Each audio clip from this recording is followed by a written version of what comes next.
नमस्कार, मैं हूं आपके साथ पूर्णिमा मिश्रा और हमारे खास शो क्या कहते हैं नरेंद्र मोदी में आज आपको सुनवाएंगे पीएम मोदी का वो ऐतिहासिक भाषण जो उन्होंने 27 फरवरी 2017 को उत्तर प्रदेश के मऊ में दिया। अपने भाषण में प्रधानमंत्री ने कहा कि मोदी आज दुनिया में जहां भी जाता है, दुनिया के बड़े से बड़े नेता से जब हाथ मिलाता है तो सामने वाले नेता को मोदी नहीं दिखता, उसको 125 करोड़ हिंदुस्तानी दिखाई देते हैं और इसीलिए हिंदुस्तान की जय जयकार हो रही है। भाइयों बहनों, मैं उत्तर प्रदेश के सभी नागरिकों को विश्वास दिलाना चाहता हूं। हमारी एक परंपरा रही है, जब संसद में भारतीय जनता पार्टी को पूर्ण बहुमत मिल गया तो कुछ लोगों ने हवा चलाई थी। अब तो मोदी को पूर्ण बहुमत मिल गया है, अकेला सरकार बना सकता है, साथी दलों की कोई जरूरत नहीं है। भांति भांति की बातें कहते थे, लेकिन भारतीय जनता पार्टी का चरित्र अलग है, भारतीय जनता पार्टी के संस्कार अलग है, जिनके साथ हम जुड़ते हैं, जीवन भर का नाता जोड़ देते हैं। और इसलिए पूर्ण बहुमत होने के बावजूद भी जितने भी हमारे छोटे मोटे साथी दल जीते थे, उन सबको भी हमने मंत्री परिषद में लेकर के सबको सम्मानित किया और उनकी सेवाएं भी आज देश को मिल रही है। मैं आज मऊ की धरती पर कहना चाहता हूं कि भारतीय जनता पार्टी को उत्तर प्रदेश में अकेले को पूर्ण बहुमत मिलने वाला है, मिलेगा भी, तो भी जितने छोटे मोटे दल आज इस चुनाव में हमारे साथ हैं, वे भी सरकार का हिस्सा होंगे, वे भी सरकार चलाने में भागीदार होंगे। भाइयों बहनों, हम सिर्फ चुनावी तिकड़म करने वाले लोग नहीं हैं, हम सबका साथ सबका विकास करने वाले लोग हैं। और इसलिए हर छोटे मोटे तबके के लोग जितने भी हमारे साथ आना चाहें, उन सबको साथ लेकर के सबका विकास करने के लक्ष्य को लेकर के हम आगे बढ़ रहे हैं। भाइयों बहनों, जब चुनाव घोषित हो गया, समाजवादी पार्टी को डर लग गया कि अब जीत नहीं पाएंगे, किसी की मदद लग जाएगी, और इसलिए आनन फानन में वो कांग्रेस की गोद में जाकर के बैठ गए। एक डूबती हुई नाव में आकर के चढ़ गए। शुरू में तो टीवी पर अखबारों में बराबर फोटो छपने लगी तो उनका भी जरा हौसला बुलंद हो गया, वाह जोड़ी जम रही है। ऐसे नशे में आ गए, ऐसे नशे में आ गए, उनको लगता था कि कैमरा को मूर्ख बना देते हैं, वैसे ही जनता जनार्दन को मूर्ख बना लेंगे। लेकिन उनको पता नहीं जनता का मिजाज कुछ और होता है। जनता इन तस्वीरों की चमक से कभी चौंक नहीं जाती है। जनता तो दूध का दूध और पानी का पानी करना भली भांति जानती है। और इसलिए गठबंधन करके जब निकले तो 2/3 बहुमत के साथ उत्तर प्रदेश में दोबारा आ जाएंगे, ऐसा उनकी बातों से निकल रहा था। लेकिन जैसे ही एक दौर समाप्त हो गया और अफवाहें चल रही थी, फलाने प्रचार में आने वाले हैं, ढिकने प्रचार में आने वाले हैं, फलानी 2 जोड़ियां निकलने वाली है, ये काफी बातें हुई। लेकिन जैसे ही पहले दौर का मतदान की खबर आ गई तो कुछ लोगों ने प्रचार में आने से ही अपने आप को बाहर कर दिया। जो 2/3 बहुमत की बातें करते थे, दोबारा जीत के आएंगे उसकी बातें करते थे, वो हाथ जोड़ करके कहने लगे कि एक बार फिर से हमें अवसर दीजिए, हम हमारी गलतियां ठीक कर देंगे। दूसरा दौर आते आते तो उनको पता चल गया कि अब मामला जमने वाला नहीं है। फिर अपने इलाके में आए, वहां उनको लग रहा था ये तो परंपरागत हमारा इलाका है, परिवार के सारे लोग यहां डटे हुए हैं। लेकिन जब वहीं पर पिटाई हो गई,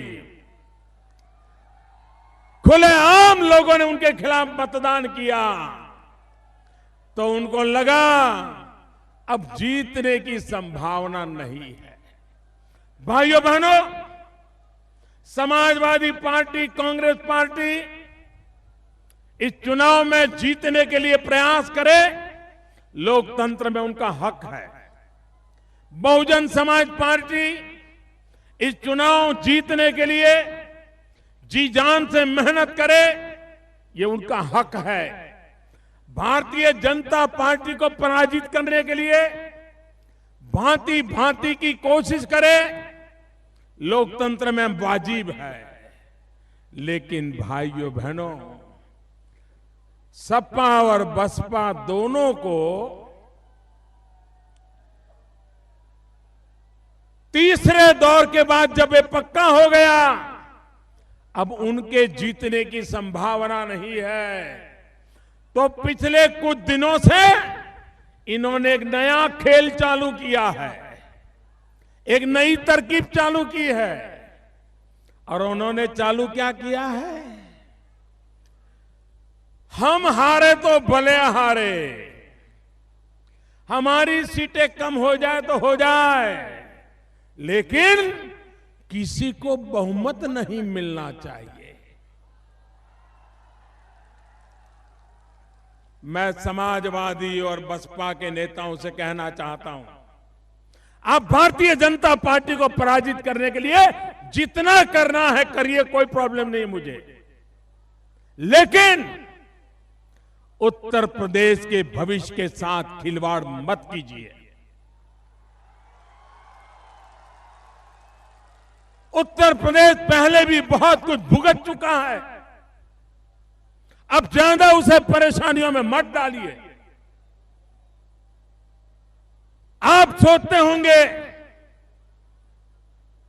कि त्रिशंकु असेंबली बनेगी, किसी को बहुमत नहीं मिलेगा, तो आप लोगों को सौदाबाजी करने का मौका मिलेगा। ये उत्तर प्रदेश की जनता ने लोकसभा में बता दिया है। पूरे हिंदुस्तान को उन्होंने ऐसी ताकत दी थी कि पूर्ण बहुमत की दिल्ली को सरकार चाहिए, उन्होंने दिया था। यही उत्तर प्रदेश इस चुनाव में भी भारी बहुमत से भारतीय जनता पार्टी को विजयी बनाएगी। भाइयों बहनों, मैं आपसे एक सवाल पूछना चाहता हूं, आप जवाब देंगे? सबके सब देंगे? वो दूर दूर है वो भी देंगे? पूरी ताकत से देंगे? आप बताइए भाइयों बहनों, आज पूरी दुनिया में हिंदुस्तान का जय जयकार हो रहा है कि नहीं हो रहा है? आज अमेरिका में भी हिंदुस्तान की बात हो रही है कि नहीं हो रही है? आज रशिया में भी हिंदुस्तान की जय जयकार है कि नहीं है? आज जापान में भी हिंदुस्तान का जय जयकार हो रहा है कि नहीं हो रहा है? आज इंग्लैंड में भी हिंदुस्तान का जय जयकार हो रहा है कि नहीं हो रहा है? दुनिया के हर कोने में हिंदुस्तान का जय जयकार हो रहा है कि नहीं हो रहा है? हो रहा है। क्यों हो रहा है? क्या कारण है? क्या कारण है? क्या कारण है? आज पूरे दुनिया में वाहवाही हो रही है। क्या कारण है? पूरी ताकत से बताइए क्या कारण है? जी नहीं, मोदी मोदी नहीं। ये जो दुनिया में जय जयकार हो रहा है, क्योंकि हिंदुस्तान की जनता ने 30 साल के बाद पूर्ण बहुमत की मजबूत सरकार बनाई और इसके कारण मोदी आज दुनिया में जहां भी जाता है, दुनिया के बड़े से बड़े नेता से जब हाथ मिलाता है तो सामने वाले नेता को मोदी नहीं दिखता है, उसको 125 करोड़ हिंदुस्तानी दिखाई देते हैं। और इसलिए हिंदुस्तान का जय जयकार हो रहा है। आप मुझे बताइए भाइयों बहनों, हम चाहते हैं कि हिंदुस्तान में फिर से एक बार उत्तर प्रदेश का भी जय जयकार हो। आप चाहते हो उत्तर प्रदेश का जय जयकार हो? उत्तर प्रदेश का जय जयकार होना चाहिए, हिंदुस्तान के सभी राज्यों में होना चाहिए, सब कोई उत्तर प्रदेश की वाहवाही करे, ऐसा होना चाहिए। अगर ये करना है तो उत्तर प्रदेश में पूर्ण बहुमत की भारतीय जनता पार्टी की मजबूत सरकार बनानी होगी। उनका तो बिगड़ा है, समाजवादियों की नाव डूब चुकी है, बसपा का कोई मेल ही नहीं बैठ रहा है, भतीजा भी कैसे बच्चों उसका रास्ता खोज रहा है, बुआ भी परेशान है कि भतीजे ने क्या करके रख दिया। न भतीजे का मेल बैठ रहा है, न बुआ जी का मेल बैठ रहा है। अगर मेल बैठ रहा है तो उत्तर प्रदेश के गरीब लोगों का बैठ रहा है भाइयों बहनों। और इसलिए भाइयों बहनों, इस चुनाव में भारी मतदान करके भारतीय जनता पार्टी को विजयी बनाना है। जब मैं लोकसभा का चुनाव भी नहीं लड़ा था तब मेरा भाषण है, कोई जाकर के देख सकता है, आज भी YouTube पर वो भाषण मिल जाएगा। और मैंने उस समय कहा हुआ है, तब तो मैं प्रधानमंत्री बनूंगा मुझे मालूम तक नहीं था। मैं गुजरात का एक मुख्यमंत्री था और गुजरात विकास की दृष्टि से उसका अपना एक नाम बना हुआ था। लेकिन तब भी मैं कहता था, अगर भारत को गरीबी से मुक्त करना है, भारत को पिछड़ेपन से मुक्त करना है, भारत को विकास की नई ऊंचाइयों पर अगर ले जाना है, तो हमारा हिंदुस्तान का सर्वांगीण विकास होना चाहिए, सब दूर विकास होना चाहिए। अगर हम स्वस्थ शरीर की कल्पना करें कि कोई शरीर हो, वजन ठीक हो, ऊंचाई ठीक हो, ब्लड प्रेशर बराबर हो, हृदय दाब बराबर चलता हो, ऊंचाई बराबर हो, लेकिन अगर उसका एक हाथ लकवा मार गया हो, एक पैर लकवा मार गया हो, एक शरीर का हिस्सा दुर्बल हो, तो उस शरीर को कोई स्वस्थ मानेगा क्या? मानेगा क्या? स्वस्थ शरीर का मतलब शरीर सभी अंग स्वस्थ होने चाहिए ना, सभी अंग मजबूत होने चाहिए ना, सभी ताकतवर होने चाहिए, नहीं होने चाहिए?